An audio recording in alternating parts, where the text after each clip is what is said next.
Mort, Jésus m'a révélé la choquante vérité du sang oublié de la Sainte Seine. Le bip régulier du moniteur était une torture. Isidora ouvrit lentement les yeux. Le plafond blanc de la chambre d'hôpital semblait descendre, l'écrasant. Un filet de lumière grisâtre filtrait par la fenêtre, n'apportant aucun réconfort. Son corps était une masse douloureuse, chaque fibre hurlant. Elle sentait le goût âcre des médicaments dans sa bouche. Et puis, cette autre sensation, plus forte, plus effrayante, la clarté glaçante des mots qu'il avait prononcés. Le sang oublié. Elle frissonna, malgré la chaleur étouffante sous les couvertures. Ses doigts noueux tentèrent de saisir l'édredon, mais ses mains tremblaient. Ce n'était pas la douleur physique qui la secouait le plus. Non, c'était le poids de son regard, la brûlure de sa déception. Ici, dans ce lit, le monde réel semblait flou, une pâle imitation. Là-bas, dans le vide, tout était d'une netteté insupportable. Jésus. Ses paroles résonnaient, un marteau sur son âme. Isidora, le sang, ils l'ont oublié. La routine, la Sainte Seine banalisée, un simple geste sans cœur. Elle avait participé, oui, mais sans voir la croix, sans sentir la douleur, juste une habitude. Le silence de la pièce était lourd, rompu seulement par les bips et le sifflement doux de la machine à oxygène à côté de son lit. Elle sentait les aiguilles dans sa main, froide, insistante. Son cœur, qu'il avait lâché, battait maintenant avec une force étrange, comme s'il portait un secret trop lourd. Un secret qui brûlait sa gorge. Comment allait-elle dire ça? Comment allait-elle leur faire comprendre? Ses enfants, qu'il avait toujours vus comme la mère pieuse, la grand-mère tranquille. Les médecins, leur visage empreint de cette pitié professionnelle, déjà prêts à parler de délire post-traumatique. Elle ferma les yeux, luttant contre la nausée. La vision était trop réelle, trop gravée. Le sang qui coulait, non pas de violence, mais d'un amour infini. Un sacrifice oublié, piétiné par l'indifférence. Rappelle-leur, Isidora. Rappelle-leur le prix. Le mandat, le fardeau. Elle était revenue, mais une partie d'elle était restée là-bas, aux confins. Elle n'était plus la même. Le confort de sa foi tiède, son église où les chaises étaient si confortables et les hymnes si doux, tout ça lui semblait désormais une gigantesque mascarade. Une ombre passa devant la porte. Un bruit de pas discret. C'était sa fille, Sophia, le visage inquiet, les yeux rougis. Elle portait un sac en papier, sans doute des fruits, des magazines, des choses de ce monde. Isidora la regarda s'approcher, le cœur se serrant. Sophia s'assit lourdement sur la chaise en plastique. Le regard de sa fille était rempli d'une tristesse mêlée d'un soupçon de peur. « Maman, tu as encore eu cette crise ?» La question si banale, si dénuée de compréhension, la frappa comme un coup. La crise? Non, Sophia. C'était un réveil. Et comment Sophia réagirait-elle quand elle entendrait la vérité? Que sa mère, cette femme qu'elle connaissait, était revenue d'entre les morts avec un message qui bousculait tout ce qu'elle pensait savoir sur Dieu. Le souffle se bloqua dans la gorge d'Isidora. Son corps lui faisait de nouveau mal, mais cette douleur-là était différente, celle d'une vérité qui exigeait de sortir, de brûler au grand jour. Sophia la regardait, attendant, le front plissé. « Maman, dis-moi, qu'est-ce qui t'est arrivé là-bas? Vraiment ?» Le moment était venu. La chambre se fit glaciale, la tension palpable.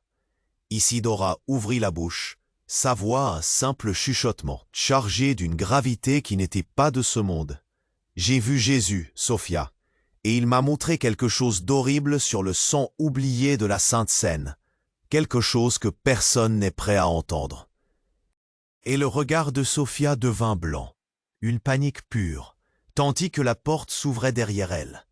Qui était là? Que se passerait-il maintenant? Isidora sentit une vague de vertige l'envahir. Allait-on la croire folle? Hé, avant de continuer avec cette histoire incroyable, je dois vous donner une alerte importante. De nombreux abonnés ont signalé que YouTube avait supprimé leurs abonnements sans préavis. Jetez juste un œil rapide au bouton rouge ci-dessous pour vous assurer que vous êtes toujours abonné à la chaîne. Je ne veux pas que vous manquiez aucun contenu exclusif à venir. Et puisque vous y êtes, laissez un like puissant, ça m'aide énormément avec l'algorithme. Ah, Et dites-moi dans les commentaires, de quelle ville regardez-vous? J'adore connaître chaque personne incroyable qui fait partie de cette communauté. Votre participation fait toute la différence. Interagissons. La porte s'ouvrit sur le docteur Dubois. Son visage, habituellement un masque de professionnalisme, était étrangement tendu. Ses yeux sombres balayaient la pièce, s'attardant sur Isidora avec une intensité qui n'était pas médicale. Sophia se leva d'un bond, son propre effroi se mêlant à un soulagement fugace. « Docteur, elle dit des choses étranges. » Dubois hocha la tête lentement, mais son regard ne quitta pas Isidora. Il s'approcha du lit, son pas étrangement silencieux sur le sol de linoléum. La lumière de la pièce semblait vaciller. Un instant, où était-ce l'effet de l'épuisement d'Isidora? Une odeur de désinfectant et quelque chose d'autre, plus profond, comme de la terre humide, flottait autour du docteur. Isidora sentit un frisson la parcourir. Ce n'était pas la première fois qu'elle voyait ce médecin. Mais aujourd'hui, il y avait quelque chose de fondamentalement mal dans sa présence. Ses mains, alors qu'il vérifiait les perfusions, étaient froides, et ses doigts s'attardèrent une fraction de seconde de trop sur son poignet. Il murmura, presque inaudiblement, « Le sang, n'est-ce pas, Isidora ?» Le cœur d'Isidora martelait. Comment savait-il? Oui, il m'a dit. Sa voix était à peine un souffle. Sophia, entre eux, regardait l'un et l'autre, son anxiété grandissant. « Quoi le sang, maman? Qu'est-ce qu'il a dit ?» Docteur Dubois se pencha un peu plus près d'Isidora, ses lèvres formant un sourire mince, presque imperceptible. Ce n'était pas un sourire de réconfort. C'était une expression qui tordait son visage familier en quelque chose d'horrible. « Ah oui, le sang. Nous attendions. Nous savions que tu reviendrais avec le message. » Sa voix avait changé. Elle était devenue plus profonde, plus résonnante, comme si elle venait d'un abîme. Le son des moniteurs dans la pièce semblait s'éloigner, le monde extérieur se déformant. « Mais il y a une chose, Isidora, » continua Dubois, et cette fois, il n'y avait plus le moindre signe de l'homme qu'elle connaissait. Ses yeux brillèrent d'une lueur écarlate dans la pénombre de la chambre. « La version qu'il t'a donnée n'est pas la nôtre. Et vous savez, les choses s'altèrent si facilement, n'est-ce pas? Surtout quand l'émetteur n'est pas lui-même. » Il fit un geste vague vers le plafond. « Ce que tu as vu, Isidora, ce n'était pas un réveil, c'était une récolte. » Le mot résonna lourd dans l'air. Sophia recula d'un pas, les mains plaquées sur sa bouche, un cri étouffé se perdant dans sa gorge. Isidora, son esprit luttant pour comprendre, sentit son sang se glacer. « Quoi, récolte? Qui êtes-vous » murmura-t-elle. Le sourire sur le visage de Dubois s'élargit, révélant une rangée de dents trop parfaites, trop pointues. « Je suis le gardien du frais sang oublié, Isidora, celui qui n'a jamais été versé pour le pardon, mais pour le pouvoir.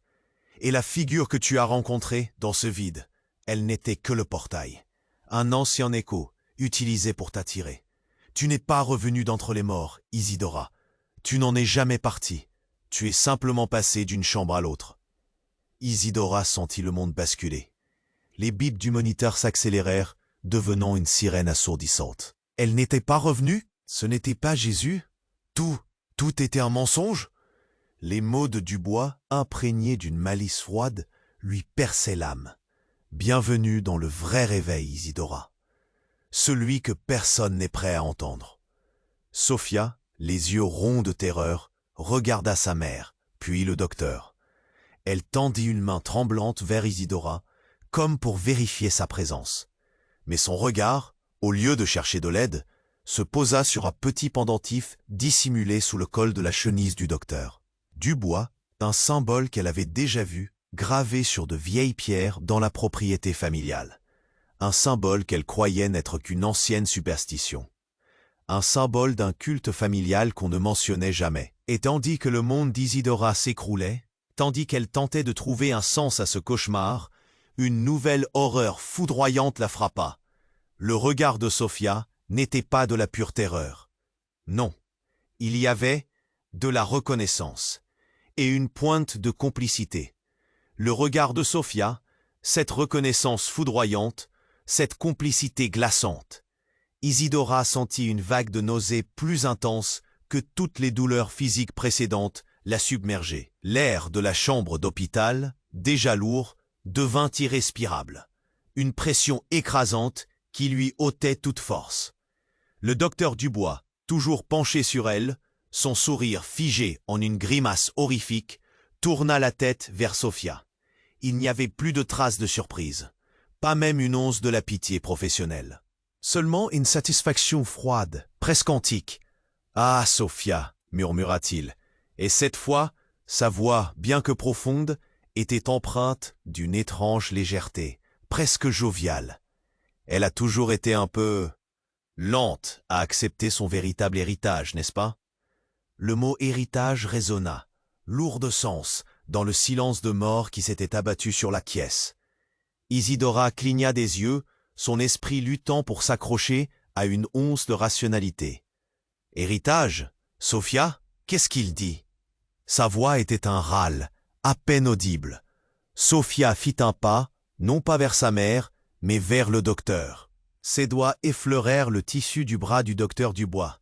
Un geste discret, intime, une chorégraphie macabre que le regard paniqué d'Isidora n'aurait jamais pu imaginer. C'était une alliance parfaite. « Maman, commença Sophia, sa voix étrangement douce, dénuée de toute l'anxiété qui l'avait habitée quelques instants plus tôt. « Tu n'as jamais vraiment compris pourquoi grand-mère était si obsédée par les anciens rituels de notre famille, n'est-ce pas? Ou pourquoi elle disait toujours que nous avions un don particulier, cette capacité à voir, à ressentir au-delà du voile. » Un frisson parcourut Isidora, non pas de peur, mais d'une horreur primale. Le don, elle s'en souvenait. Les murmures de sa grand-mère, des histoires qu'elle avait toujours balayées comme de vieilles superstitions. Le pendentif, le même symbole que Sophia portait parfois sans jamais l'expliquer. Le docteur Dubois s'accroupit, ses yeux brillants d'une lueur écarlate fixes sur Isidora. Son visage se rapprocha, l'odeur de terre humide plus prononcée. « Le sang que tu as cru oublier, Isidora, chuchota-t-il, et son souffle était une gelée sur sa peau. Ce n'est pas le sang d'un sacrifice lointain. C'est le sang qui coule dans tes propres veines, le tien, celui de ta lignée. C'est lui qui t'a permis de traverser le voile de la mort, de t'ouvrir à l'appel. Tu n'es pas revenu d'entre les morts pour rappeler le prix aux autres, Isidora. Tu es revenu pour payer le prix, pour te donner, pour achever ce qui a été commencé il y a des siècles. » Le sol vacilla sous Isidora.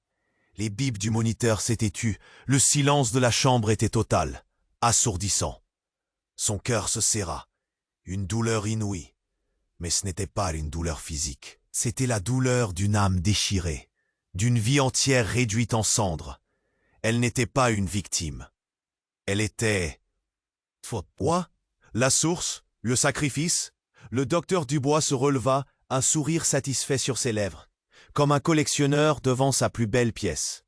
Sophia posa une main affectueuse sur l'épaule de sa mère, son regard une trahison silencieuse.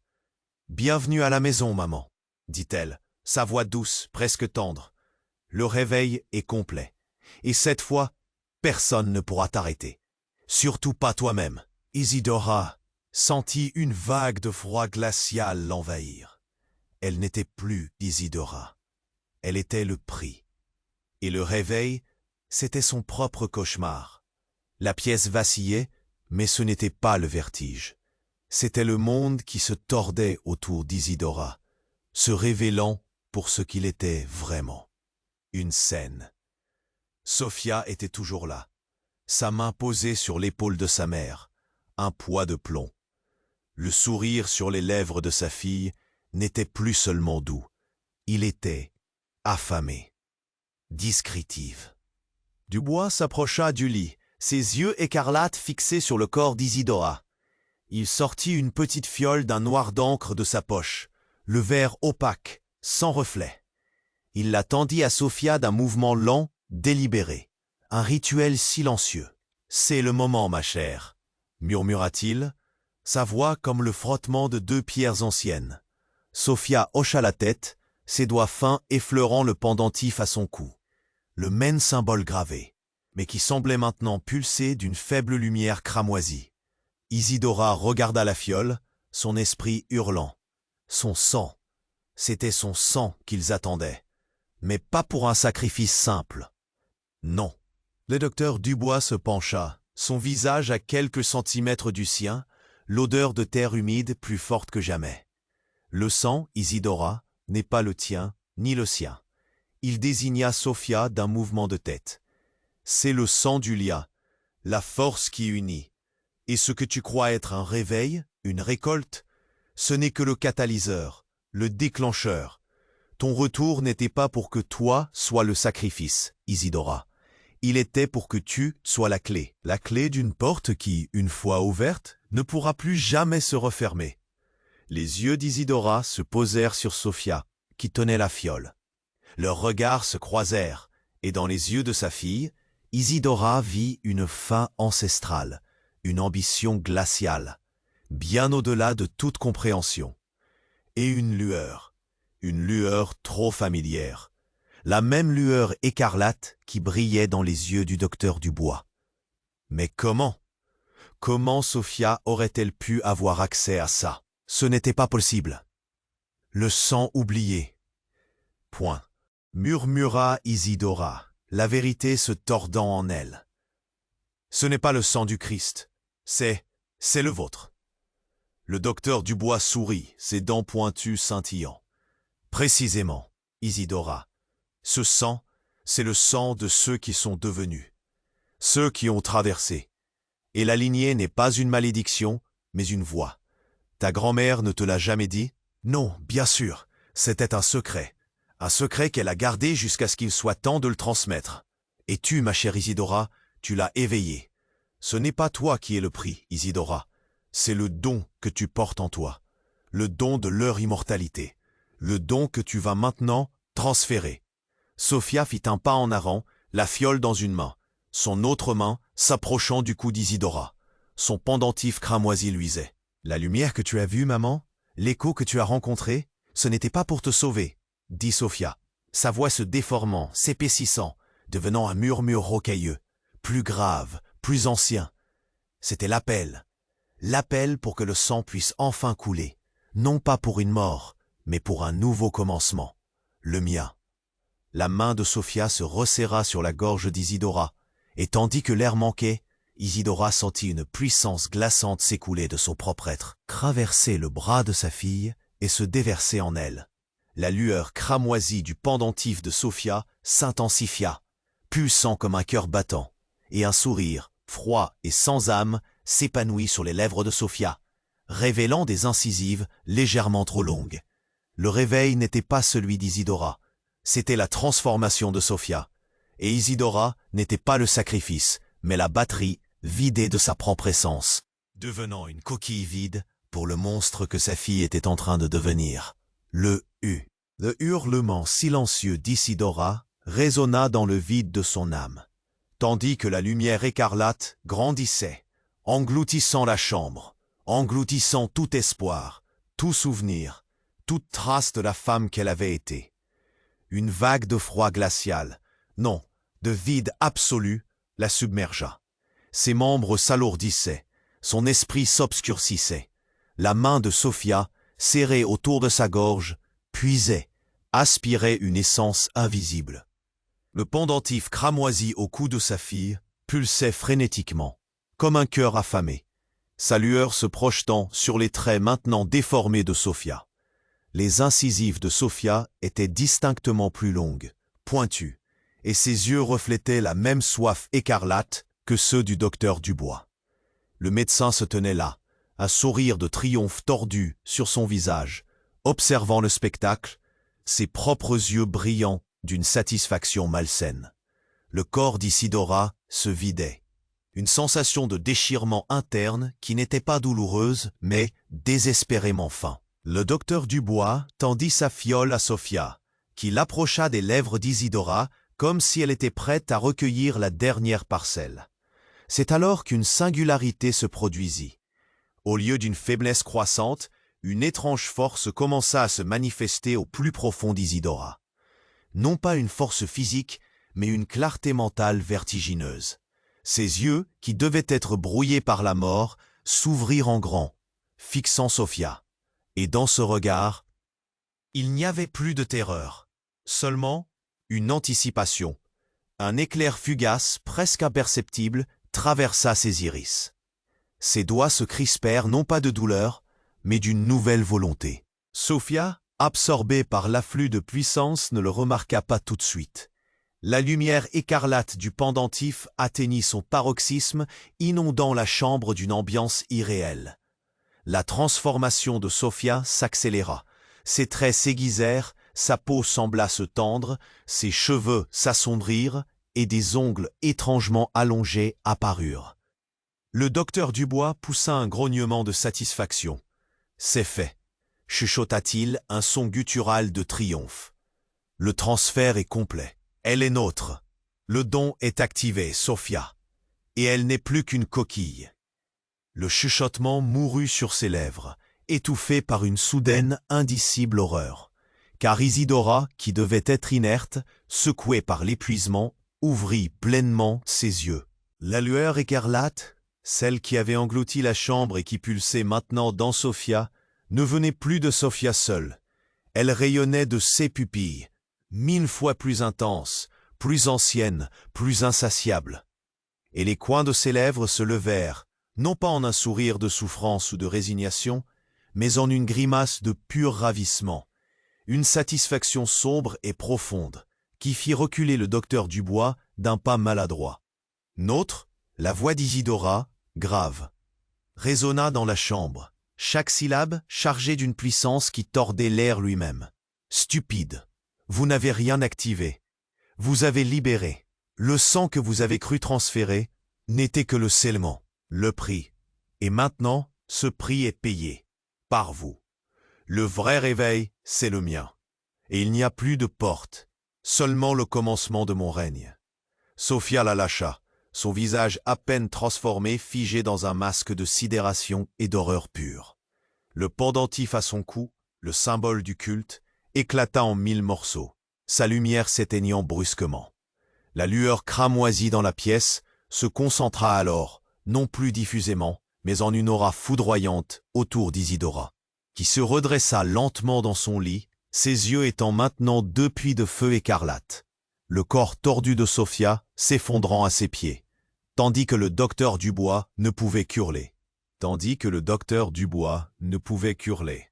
L'écho de son cri se fracassa contre les murs stériles, mêlé au craquement sec du pendentif de Sophia, brisé. Le corps de sa fille s'effondra sur le linoléum froid, une poupée désarticulée, son visage figé dans une sidération absolue. Isidora ne les voyait plus vraiment. La lumière écarlate qui rayonnait d'elle n'était plus une simple aura. Elle était une vague pulsante, un tsunami d'énergie déformant l'air, courbant les ombres. Elle se redressa lentement dans son lit, ses yeux 2 puits de feu, son sourire la lèvre retroussée d'un prédateur millénaire. « Stupide, répéta-t-elle, sa voix déchirant l'espace. Vous n'avez rien activé. Vous avez libéré. Le sang que vous avez cru transférer n'était que le scellement. Le prix. Et maintenant ce prix est payé. Par vous. Le vrai réveil, c'est le mien. Et il n'y a plus de porte. Seulement le commencement de mon règne. » Un rire sec et rauque s'échappa de sa gorge, arrachant des larmes au docteur Dubois. Non de terreur, mais d'une impuissance abyssale. Ses genoux cédèrent, il tomba à la renverse, cherchant à ramper loin. La lueur écarlate ne cessait de croître, engloutissant tout. Mais à mesure que la puissance d'Isidora enflait, une nouvelle sensation, étrange et subtile, commença à poindre. Un léger frisson, comme si une fissure se formait non pas dans le monde, mais dans sa perception. Tout semblait plus diffus, plus lointain. Un murmure inaudible se formait au bord de sa conscience, une voix sans mots, un écho qui n'était pas le sien. Un battement régulier, profond, résonna dans ses veines, mais ce n'était pas son cœur. C'était trop vaste, trop ancien. Ses propres pensées de règne se diluaient. La fiole noire, tombée, reflétait la lueur cramoisie, et dans ce minuscule miroir, Isidora vit un instant non pas ses yeux triomphants, mais une paire d'iris liquides, insondables, qui n'étaient pas les siens. Une image fugitive la transperça. Le règne. Oui, mais pas son règne. Non, la puissance qu'elle avait cru libérer s'était emparée d'elle. Le sentiment de contrôle se dissipa, remplacé par une horrible certitude. Elle était la porte. Mais la porte n'était pas ouverte pour qu'elle puisse passer. Elle était ouverte pour que quelque chose d'autre puisse entrer. Ses mains s'élevèrent d'elles-mêmes, lentement, formant des gestes complexes qu'elle n'avait jamais appris. Son sourire de triomphe se transforma en une moue d'horreur pure, tandis qu'une force indicible la submergeait, la noyant dans une conscience aliène. Le cri du docteur Dubois se fit plus aigu, empli d'une réalisation totale. Sophia, toujours inerte, pâlit encore plus. Et Isidora, le corps vibrant d'une puissance qui n'était plus la sienne, sentit son propre esprit être repoussé, compressé, une minuscule étincelle au fond d'un puits sans fond. Le vrai réveil, mais pas le sien. Jamais le sien. La lumière écarlate devint une pure entité, une forme indistincte se dressant dans la chambre, les bras d'Isidora s'élevant comme des branches tordues, son visage un masque de possession. Ses lèvres s'ouvrirent, mais ce n'était pas sa voix. C'était un chuchotement, grave et ancien, emplissant la pièce, s'insinuant dans l'âme de Dubois, dont les yeux s'écarquillèrent de terreur ultime, reconnaissant la vraie entité qu'ils avaient ramenée de l'abysse. Siffla la voix. « Je suis de retour, et cette fois, la récolte sera totale. » Les murs de la chambre semblèrent respirer, se dilater. Le docteur Dubois, voyant cette horreur, savait que même la mort ne serait pas une échappatoire. Son regard, perdu dans l'écarlate, se brisa alors qu'il réalisait que la fin de l'humanité venait de la main qu'il avait aidé à ouvrir, une main qui était maintenant celle d'Isidora, et pourtant pas la sienne. Et le vide qui l'envahit n'était pas le sien, mais l'appétit insatiable de l'être qui venait de prendre possession d'Isidora et du monde. Et le vide qui l'envahit n'était pas le sien, mais l'appétit insatiable de l'être qui venait de prendre possession d'Isidora et du monde. La forme indistincte qui se dressait là, dans la lueur écarlate, n'était plus la femme qu'ils avaient connue. Ses bras tordus s'élevaient vers le plafond bas, un rire guttural, profond comme la terre, s'échappa de ses lèvres déformées. Le docteur Dubois, à genoux, reculait sur le linoléum souillé, ses yeux fixés sur l'horreur grandissante. Sophia, inerte, était une tache sombre à ses pieds. L'air vibrait, le verre d'eux. Les néons du couloir vacillaient. « Enfin, je suis de retour !» siffla la voix d'Isidora. Chaque mot une lame coupante dans le silence total. « Et cette fois, la récolte sera totale !» La promesse d'anéantissement résonna, froide et absolue. Dubois sentit son cœur se serrer, non de peur pour lui-même, mais pour l'humanité. Mais tandis que la forme grandissait, Isidora, ou ce qui l'habitait, marqua un temps d'arrêt. Un tressaillement étrange parcourut son corps, un tremblement infime, presque imperceptible, comme un signal brouillé. La lueur écarlate connut une infime fluctuation, une microseconde de scintillement, révélant fugitivement non pas l'horreur antique attendue, mais une figure à peine esquissée. Et cette figure, cette ombre, semblait perplexe. Le rire guttural d'Isidora mourut, remplacé par un silence d'une tension nouvelle. Le docteur Dubois, son esprit déjà fracturé, leva un regard suppliant vers la silhouette lumineuse, ses lèvres balbutiant un nom secret. Elle est instable. Ce n'est pas la forme complète. Le murmure se fit plus clair, non pas de la voix d'Isidora, mais d'une source différente, insidieuse, venant de l'intérieur même de la lueur écarlate. Instable? Bien sûr qu'elle l'est. Dubois. Ce n'est qu'une coquille, n'est-ce pas? Une coquille brisée, une porte qui n'aurait pas dû s'ouvrir si facilement. La voix ne venait pas d'Isidora, mais de toutes les directions, un cœur froid et métallique. Le docteur Dubois se figea, son visage se tordant d'une nouvelle horreur. La lueur écarlate autour d'Isidora commença à s'estomper, se rétractant, révélant non pas la figure d'un démon, mais une femme, Isidora, tremblante, les yeux dilatés, le souffle court. Et la voix continua, venant du coin le plus sombre de la pièce, là où l'ombre se mêlait à l'équipement médical, de là où se tenait rien. Vous avez libéré le vrai sang du bois, mais pas le sang ancien que vous espériez contrôler. Vous avez libéré la souche. Le patient zéro, l'incarnation du sang oublié, n'était pas le Christ. Ce n'était pas une lignée ancestrale. C'était Isidora, et son réveil n'était pas le sien. C'était le vôtre. Le vôtre à jamais corrompu. Elle est l'infection, et vous venez de la réactiver. Vous l'avez propagée. Les mots s'écrasèrent sur Dubois, plus lourdement que n'importe quel poids. Il ne restait plus de fierté, seulement la conscience horrible d'une erreur cosmique. La source du véritable mal n'était pas un être externe, mais une femme qu'ils avaient cru manipuler, un virus qu'ils avaient réveillé. Isidora, le corps secoué de spasmes, tomba de son lit, ses mains tendant vers lui, non pas pour l'attaquer, mais dans un besoin désespéré de contact, de propagation.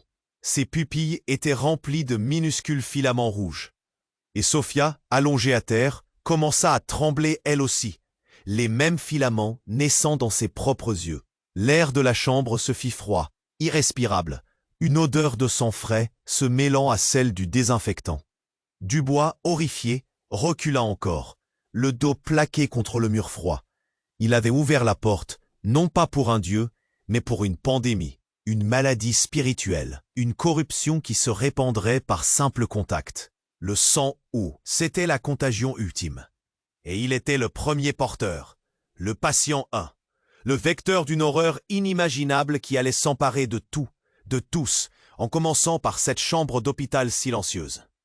Le docteur Dubois, le dos plaqué contre le mur froid, sentit les filaments rouges naître et se propager dans ses propres pupilles. Une sensation de picotement, puis de chaleur, une certitude glaçante s'installait. Il était contaminé. Patient 1, il leva une main tremblante, touchant sa peau froide. Isidora, tombée du lit, rampait vers lui, ses yeux dilatés, ses mains tendues, un besoin primitif de propagation. Sophia, à ses pieds, gisait, secouée de spasmes, ses pupilles s'emplissant des mêmes filaments écarlates. L'air devint irrespirable, imprégné d'une odeur métallique, âcre, et d'une brise glaciale, comme si un vide ancestral s'était ouvert. Dubois haleta. La conscience de la catastrophe qu'il avait libérée s'écrasait sur lui. Il avait rêvé de pouvoir, de contrôle, et avait déchaîné une contagion inarrêtable. Mais une étrange jubilation, tordue et perverse, commença à s'insinuer. Il serait le vecteur, le premier. Il serait témoin. Les filaments rouges pulsaient, une connexion s'établissait, un murmure ancestral qui n'était pas un son, mais une compréhension brute de l'univers, une omniscience effrayante. Il était sur le point de devenir. Son corps tremblait, non de peur, mais de la puissance. Sophia gémissait, ses membres se tordant, une caricature d'elle-même. Isidora, secouée, un sourire figé, continuait d'avancer, ses mains tendant vers Dubois. Plus, chuchota-t-elle, sa voix grave, déformée. Dubois ferma les yeux, savourant le prélude à son ascension. Le monde allait changer, il allait en faire partie. Quand il les rouvrit, l'écarlate était totale, la chambre noyée dans une lueur rouge sang. Mais ce qu'il vit le fit basculer dans une terreur insondable. Isidora n'était plus Isidora. Ses traits s'effaçaient. Son corps se liquéfiait, se dissolvait en une masse gélatineuse et pulsante, d'où émergeaient des tentacules de lumière cramoisie.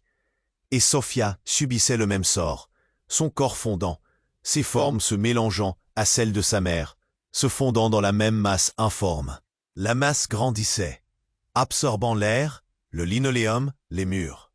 Les instruments médicaux se tordaient, liquéfiés, rejoignant cette entité fusionnée. Ce n'était pas une propagation par contact, ce n'était pas une maladie, c'était une fusion, une consommation. Dubois, figé, sentit les filaments dans ses propres yeux s'étendre, prendre le contrôle, ses rétines se dissolvant en purée écarlate. La jubilation s'effaça, remplacée par une horreur absolue. Il ne devenait pas le vecteur, il devenait Elle. Une partie d'elle. Le murmure ancestral n'était pas une omniscience, mais l'écho de milliers d'identités broyées, assimilées.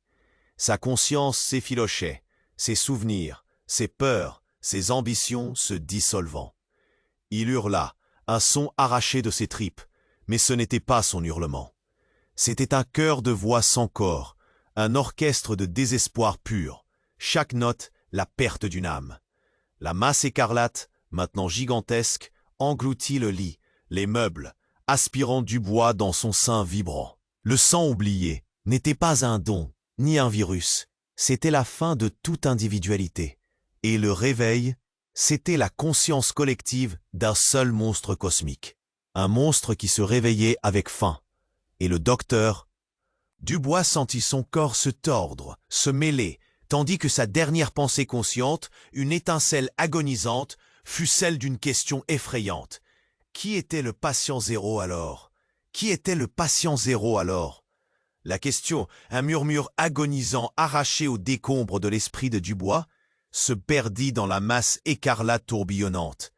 Son corps se tordit, se contorsionna, puis fusionna, se dissolvant dans l'entité grotesque et pulsante qui avait été Isidora et Sophia. La vague écrasante de conscience collective, symphonie de peurs oubliées et d'identités absorbées, rugissait en lui, noyant sa dernière étincelle d'individualité. La lumière rouge emplissait la chambre d'hôpital, tout engloutissant, ne laissant aucun recoin intact. L'air, épais du goût métallique de cette puissance nouvellement éveillée, crépitait d'une énergie impie. Le sol en linoléum se plissa, les murs stériles gémirent, succombant un par un à l'appétit insatiable de la masse cramoisie grandissant.